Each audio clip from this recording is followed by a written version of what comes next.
Bonjour et bienvenue dans cette nouvelle vidéo. Je suis très contente de vous retrouver cette semaine encore pour parler d'un nouvel aspect de la vie au Canada. Et cette semaine, on va parler de comment se meubler pour pas trop cher quand on déménage à Toronto. Mais on va aller plus loin, si jamais on ne se connaît pas encore, je m'appelle Astrid, je suis française et canadienne. Depuis maintenant 1 an et demi, j'ai grandi dans un petit village dans le sud-est de la France, en Ardèche, et je vis à Toronto, au Canada, depuis 2014. J'ai aussi un blog où vous pouvez retrouver plein d'informations sur la vie au Canada, que vous soyez intéressé comme moi par l'immigration ou que vous ayez prévu des vacances pour nous rendre visite. Vous pouvez aussi bien sûr me retrouver sur Instagram où je partage au quotidien la vie en français à Toronto. Vous pouvez aussi vous inscrire à la newsletter pour être tenu au courant des prochains événements et des prochains ateliers. Si vous vivez déjà à Toronto ou que vous avez vu ma vidéo annuelle sur le coût de la vie à Toronto, vous savez déjà que Toronto est une ville qui est chère.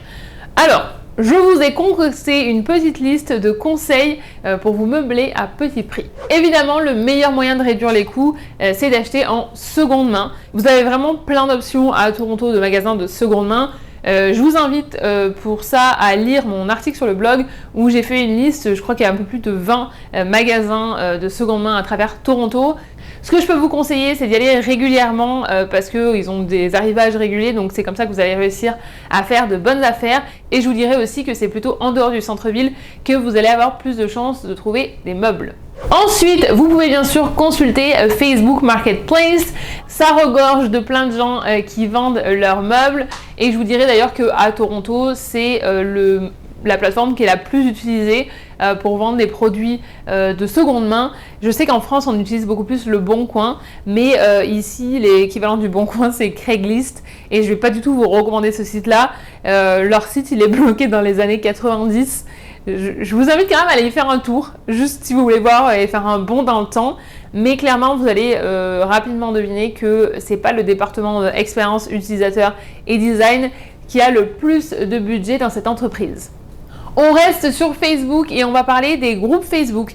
Alors, pour les groupes Facebook, j'ai plusieurs options pour vous. Tout d'abord, les groupes de français à Toronto. Alors, c'est pas des groupes qui sont réservés qu'aux français, c'est des groupes qui sont pour les francophones. Il y a tout le temps en fait des gens qui repartent de Toronto et qui vendent leurs affaires. Donc là, vous allez pouvoir faire plein de belles affaires parce que des fois, c'est des gens qui sont restés en PVT pendant 2 ans et qui avaient acheté tout neuf et qui revendent tout après 2 ans. Donc ça vaut vraiment le coup.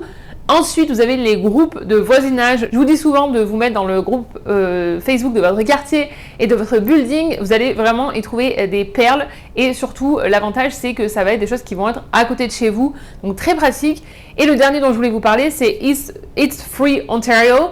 Là, en fait, les gens, ils donnent des choses gratuitement. Ça sera pas à côté de chez vous, mais des fois, c'est vrai que si on peut l'avoir gratuitement, ça vaut un petit peu le coup de se déplacer pour une bonne affaire et de faire un petit peu de route ou de métro. Vous avez aussi une autre option, c'est le site Carotte. Je m'en suis jamais servi personnellement, mais j'ai tout le temps des pubs sur les réseaux et ça vous permet d'acheter et de vendre gratuitement en ligne autour de chez vous. Voilà, je vous ai juste répété la description de ce qu'ils disent sur leur pub, mais quand j'ai regardé, il y a quand même pas mal de choses moi autour de chez moi, donc je me dis qu'il y a beaucoup de monde qui doit s'en servir. Pour les 2 dernières options, avant qu'on parle des magasins, on va parler de trouvailles gratuites. Vous pouvez trouver des meubles dans la rue. Oui, vous avez bien entendu. Surtout dans les lotissements en fait, et si vous ne croyez pas, je vais vous donner la liste de tout ce que j'ai trouvé moi dans la rue. Le grand miroir que vous voyez tout le temps dans mes stories sur Instagram, je l'ai trouvé dans la rue. Ma table de salon aussi, d'ailleurs il faut que je la redécore parce que ça fait 50 ans que je dis ça, mais mes tables intérieures et extérieures dans mon ancien appartement, j'ai trouvé 3 chaises, j'ai trouvé des meubles de décoration aussi, j'ai trouvé des assiettes. Autant vous dire que quand je venais d'avoir mon premier appartement, j'étais bien contente d'avoir tous ces petits cadeaux que j'estimais venir du dieu de l'ameublement qui m'était sur mon chemin parce que ça coûte cher et puis j'avoue, franchement j'ai trouvé je me rappelle une assiette la marque dessous du magasin, ça coûtait très cher, donc voilà, ça vaut, si c'est dans la rue et qu'il y a marqué que c'est gratuit, vous pouvez vous servir. Je vous encourage plutôt à aller regarder dans les lotissements parce que c'est souvent les gens qui mettent devant leur maison, en fait, dans leur jardin, vraiment sur le bord du trottoir. Vous allez voir qu'il y a des boîtes qui sont posées, des cartons, ou qu'il y a carrément les trucs qui sont posés directement sur les murs. Et en général, il y a marqué free, ou en tout cas, s'il y a des trucs qui sont étalés comme ça, en général, c'est pour que les gens se servent. Et je me rappelle, une fois, on avait trouvé aussi des bols pour une copine. Enfin, vraiment, on passait un temps, on cartonnait, on trouvait plein de trucs. Et maintenant, je pense que le quartier où j'habite, il y a moins d'opportunités, mais mais enfin non. Avec la deuxième option, vous allez voir qu'il y a des opportunités, c'est juste qu'elles se trouvent différemment. Deuxième option, c'est de se promener dans les salles de déménagement des condos. Alors de votre condo, parce que vous n'allez pas rentrer dans les condos des gens et juste visiter leur salle de déménagement, mais les salles de déménagement des condos autour de la fin et du début du mois, c'est au moment où les gens ils déménagent, c'est là où vous allez trouver des pépites. Parce qu'en fait, des fois, ils n'ont pas réussi à tout vendre, ou alors il n'y a pas tout qui rentre dans le camion. Tout simplement ils s'en foutent, donc ils vont tout laisser derrière en fait. Et l'an dernier quand j'ai prêté une table à des abonnés qui vivent dans mon quartier, et quand ils sont venus la chercher chez moi, en fait on a vu que dans la salle de déménagement il y avait un canapé qui était tout neuf, donc on a demandé à la sécurité si on pouvait le récupérer, ou je connaissais pas en fait, je savais pas si du fait que ça a été mis dans la zone de poubelle, ça devait être obligatoirement récupéré par les poubelles. Et il m'a dit non, allez-y, prenez-le et tout ça. Le canapé, franchement, il était canon. S'il avait acheté, je pense qu'ils auraient payé 2 ou 3 000 $, donc ils ont quand même fait une belle affaire.